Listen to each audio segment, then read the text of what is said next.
Hello friends, आज की video में हम हिंदी साहित्य के इतिहास के बारे में बात करेंगे। हिंदी साहित्य ने अपनी शुरुआत लोक भाषा कविता के माध्यम से की और गद्य का विकास बहुत बाद में हुआ। हिंदी का आरंभिक साहित्य अपभ्रंश में मिलता है। हिंदी भारत और विश्व में सर्वाधिक बोले जाने वाली भाषाओं में से एक है। उसकी जड़ें प्राचीन भारत की संस्कृति तक जाती है, परंतु मध्ययुगीन भारत के अवधी, मगधी, अर्धमगधी तथा मारवाड़ी जैसी भाषाओं के साहित्य को हिंदी का आरंभिक साहित्य माना जाता है। हिंदी में 3 प्रकार का साहित्य मिलता है: गद्य, पद्य और चंपू। जो गद्य और पद्य दोनों में हो उसे चंपू कहते हैं। खड़ी बोली की पहली रचना कौन सी है, इस विषय में विवाद है, लेकिन अधिकांश साहित्यकार लाला श्रीनिवास दास द्वारा लिखे गए उपन्यास परीक्षा गुरु को हिंदी की पहली प्रामाणिक गद्य रचना मानते हैं। हिंदी साहित्य का आरंभ 8वीं शताब्दी से माना जाता है। यह वह समय है जब सम्राट हर्ष की मृत्यु के बाद देश में अनेक छोटे छोटे शासन केंद्र स्थापित हो गए थे, जो परस्पर संघर्षरत रहा करते थे। मुसलमानों से भी इनकी टक्कर होती रहती थी। हिंदी साहित्य के अब तक लिखे गए इतिहासों में आचार्य रामचंद्र शुक्ल द्वारा लिखे गए हिंदी साहित्य का इतिहास को सबसे प्रामाणिक तथा व्यवस्थित इतिहास माना जाता है। आचार्य शुक्ल जी ने इसे हिंदी शब्द सागर की भूमिका के रूप में लिखा था, जिसे बाद में स्वतंत्र पुस्तक के रूप में 1929 ईस्वी में प्रकाशित आंतरित कराया गया।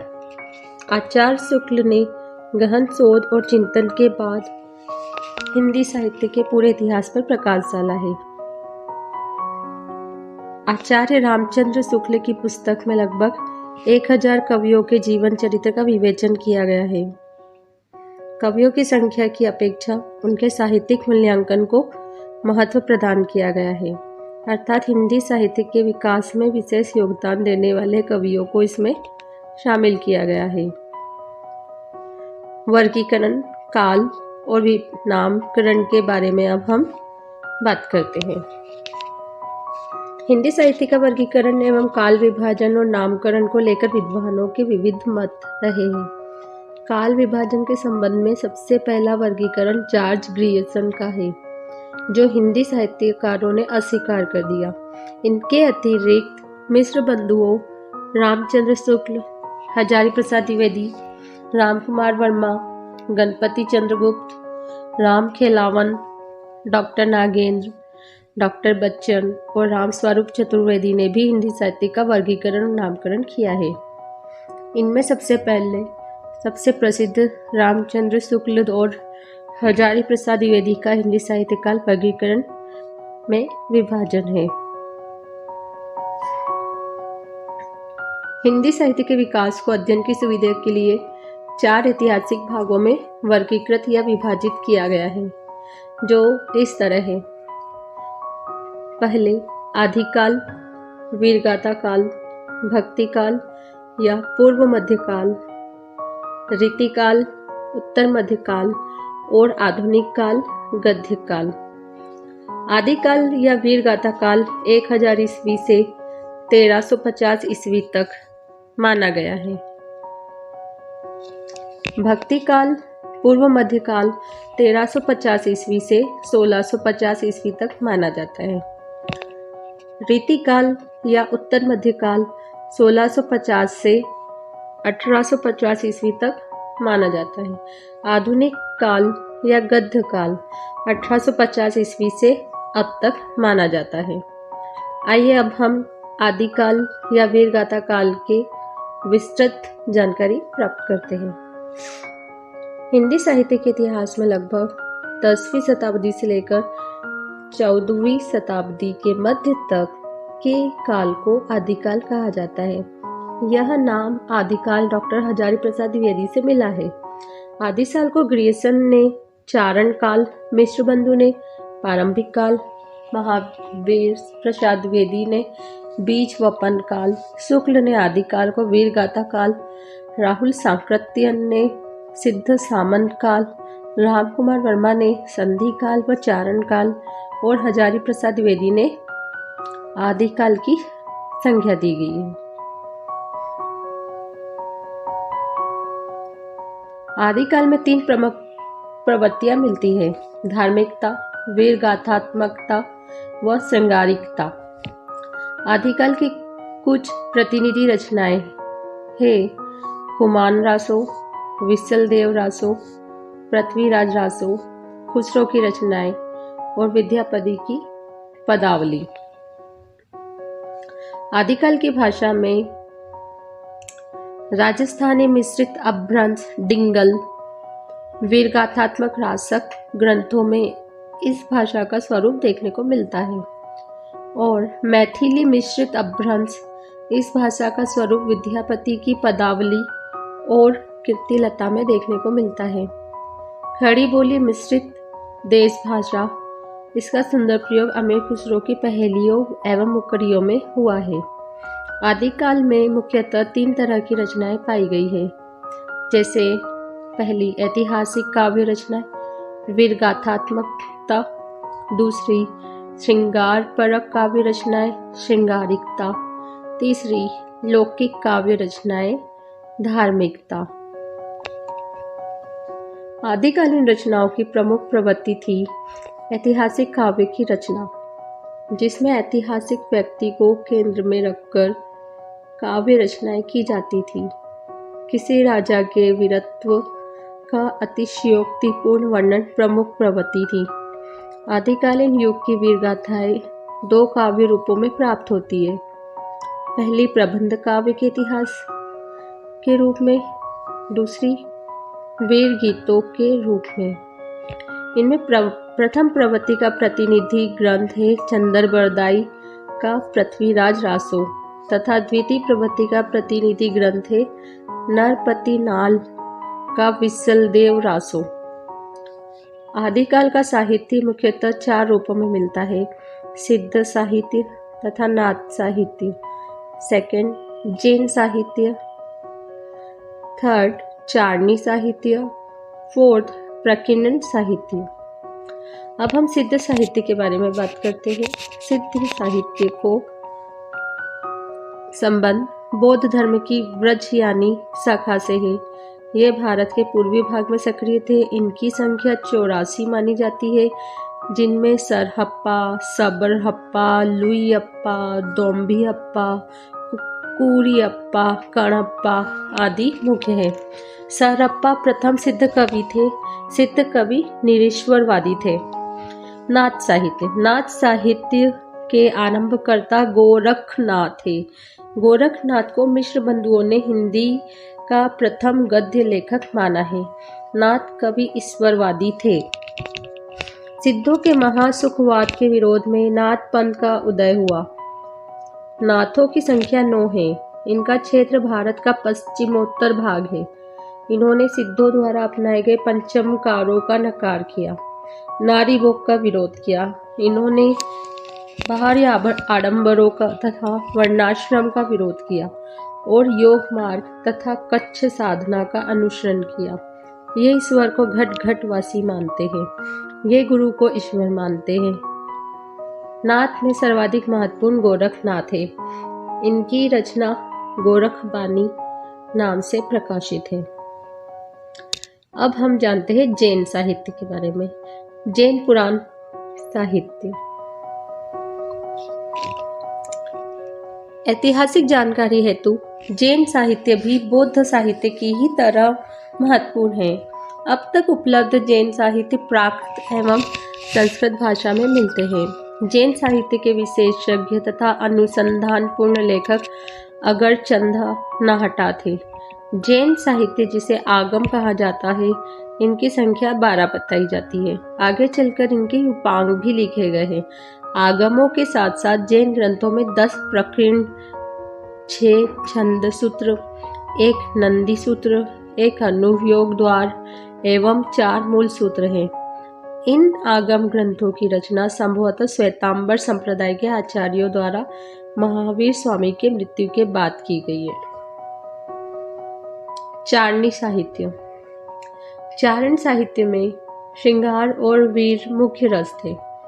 इस समय की प्रख्यात रचनाओं में चंद्रबरदाई कृत पृथ्वीराज रासो, दलपति कृत कुमार रासो, नरपति नाल कृत बीसल देव रासो, जगनी कृत आल्हखंड आदि प्रमुख हैं। चारण के संदर्भ ऋग्वेद, रामायण, महाभारत और श्रीमद् भागवत के साथ साथ जैन प्रबंध में पाए जाते हैं। प्राचीन काल के संस्कृत के महान कवि नाटककार कालिदास ने भी अपने शास्त्रीय नाटकों में चारण चरित्र प्रमुखता से दर्शाए हैं। डिंगल भाषा और साहित्य का अस्तित्व मुख्यतः चारणों के कारण है। इसके अंतर्गत चारण के अलावा ब्रह्मभट्ट और अन्य बंदीजन कवि भी आते हैं। सौराष्ट्र, गुजरात और पश्चिमी राजस्थान में चारणों का तथा ब्रज प्रदेश, दिल्ली तथा पूर्वी राजस्थानों में भट्टों का प्राधान्य रहा है। हिंदी के आदिकालीन साहित्य में प्रचुर परिमाण में चारण काव्य लिखा गया था।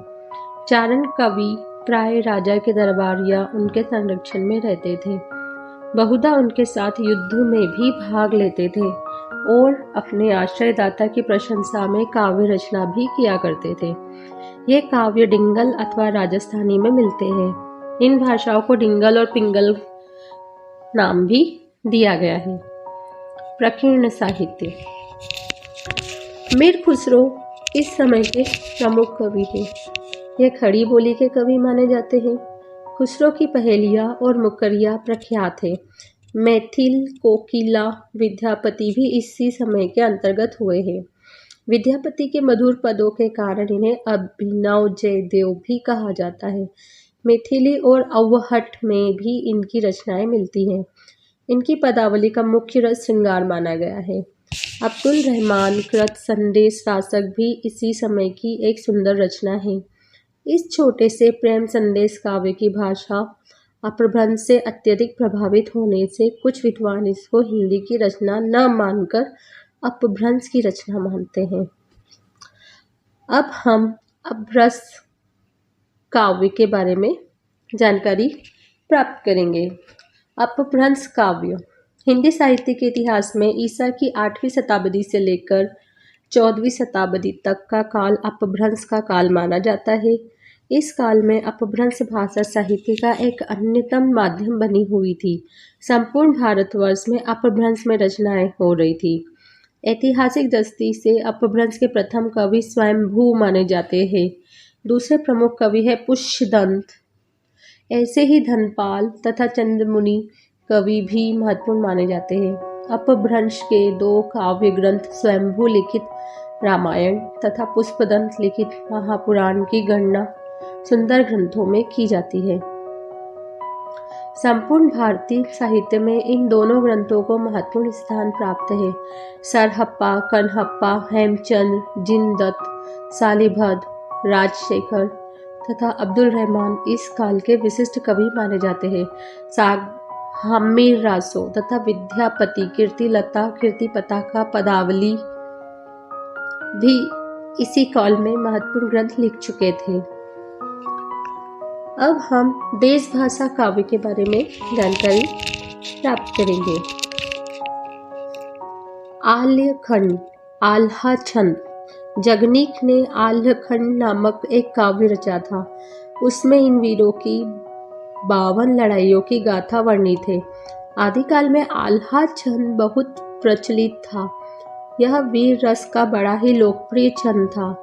दोहा, रासा, तोमर, नाराज, पद्धति, अरिल्ला आदि छंदों का प्रयोग आदिकाल में मिलता है।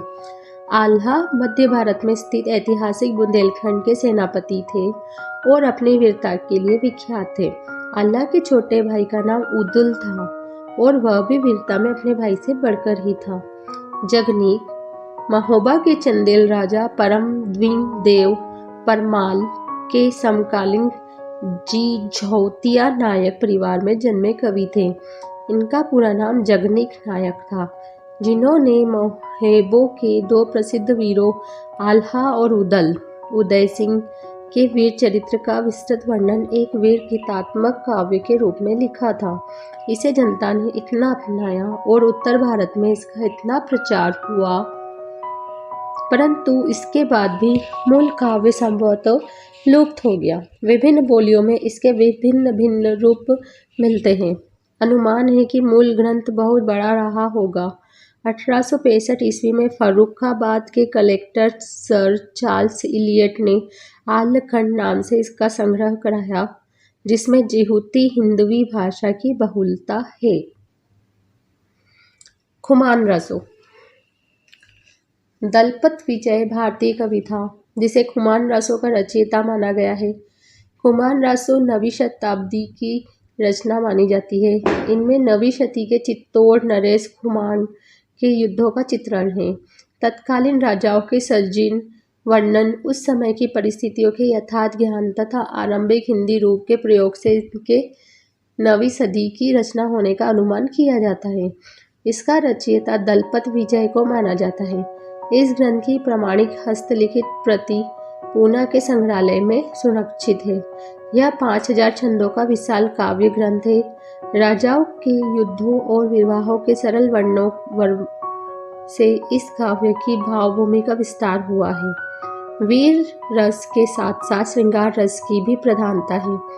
इसमें दोहा, सवैया, कवित आदि छंद प्रयुक्त हुए हैं तथा इसकी भाषा राजस्थानी हिंदी है। बिसल देव रासो पुरानी पश्चिम राजस्थानी की एक सुप्रसिद्ध रचना है। इसके रचनाकार नरपति नाल है। इस रचना में उन्होंने कहीं पर स्वयं को नरपति कहा है और कहीं पर नाल। संभवत है कि नरपति उनकी उपाधि रही हो और नाल उनका नाम। बिसल देव रासो की रचना 14वीं शताब्दी विक्रमी की मानी जाती है। बिसल देव एक प्रतापशाली राजा एवं संस्कृत के अच्छे कवि थे। उन्होंने अपना हरकैलिक विजय नाटक शिलापट्टों पर खुदवाया था तथा राजकवि सोमदेव ने ललित विग्रह नामक नाटक भी लिखा है। पृथ्वीराज रासो चंद्रबरदाई हिंदी के प्रथम महाकवि माने जाते हैं और इनका पृथ्वीराज रासो हिंदी का प्रथम महाकाव्य है। चंद्रबरदाई का जन्म लाहौर में एक राव भट्ट परिवार में हुआ था। चंद दिल्ली के अंतिम हिंदू सम्राट राजा पृथ्वीराज के सामंत और राजकवि है।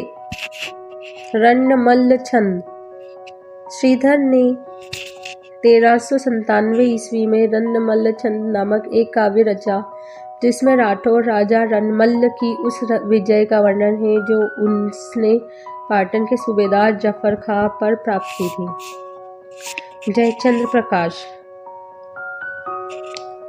भट्ट केदार ने जयचंद्र प्रकाश नाम का एक महाकाव्य लिखा था, जिसे महाराज जयचंद के प्रताप और पराक्रम का विस्तृत वर्णन था। जय मयंक जस चंद्रिका मधुकर कवि ने जय मयंक जस चंद्रिका नाम का एक महाकाव्य लिखा था, जिसमें महाराजा जयचंद के प्रताप और पराक्रम का वर्णन था। जयचंद्र प्रकाश और जय मयंक जस चंद्रिका दोनों ग्रंथ आज उपलब्ध नहीं है। केवल इनका उल्लेख सिंघायछ दयालदास कृत राठौड़ी सा ख्यात में मिलता है, जो बीकानेर के राज पुस्तक भंडार में सुरक्षित है। इस ख्यात में लिखा है कि दयाल दास ने आदि से लेकर कन्नौज तक का प्रत्यान इन्हीं दोनों ग्रंथों के आधार पर किया है। ये कुछ आदिकाल के रचयिता थे। अब हम आदिकाल की फुटकर रचनाओं के बारे में बात करेंगे।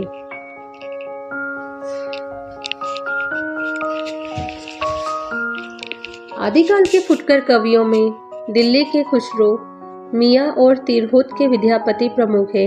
इनके पहले की जो कुछ संदिग्ध असंदिग्ध सामग्री मिलती है, उस पर प्राकृतिक रूढ़ियों का थोड़ा सा बहुत प्रभाव अवश्य पाया जाता है।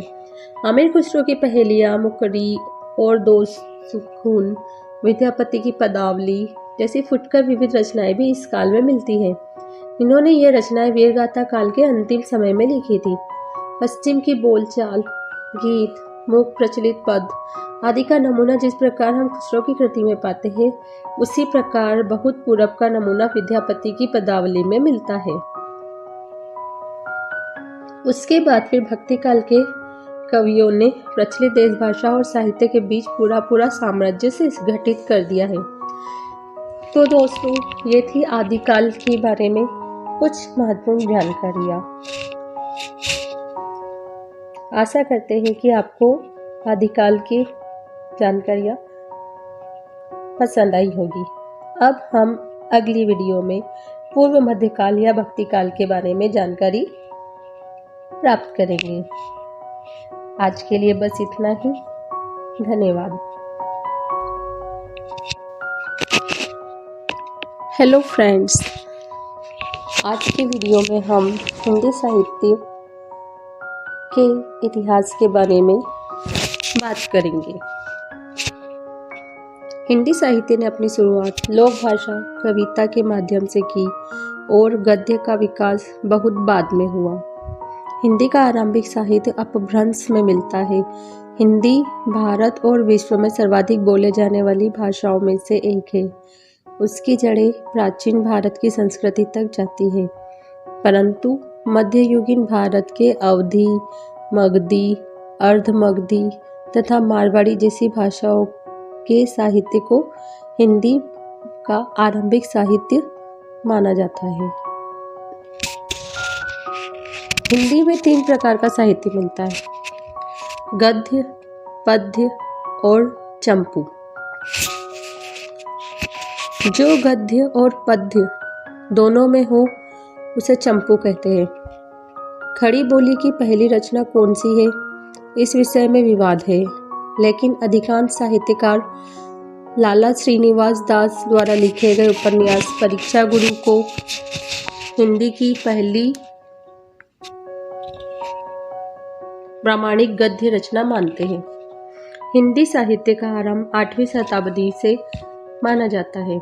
यह वह समय है जब सम्राट हर्ष की मृत्यु के बाद देश में अनेक छोटे छोटे शासन केंद्र स्थापित हो गए थे, जो परस्पर संघर्षरत रहा करते थे।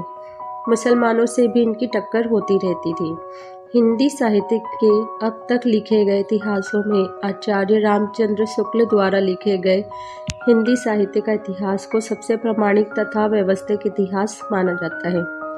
आचार्य शुक्ल जी ने इसे हिंदी शब्द सागर की भूमिका के रूप में लिखा था, जिसे बाद में स्वतंत्र पुस्तक के रूप में 1929 ईस्वी में प्रकाशित आंतरित कराया गया। आचार्य शुक्ल ने गहन शोध और चिंतन के बाद हिंदी साहित्य के पूरे इतिहास पर प्रकाश डाला है। आचार्य रामचंद्र शुक्ल की पुस्तक में लगभग 1000 कवियों के जीवन चरित्र का विवेचन किया गया है।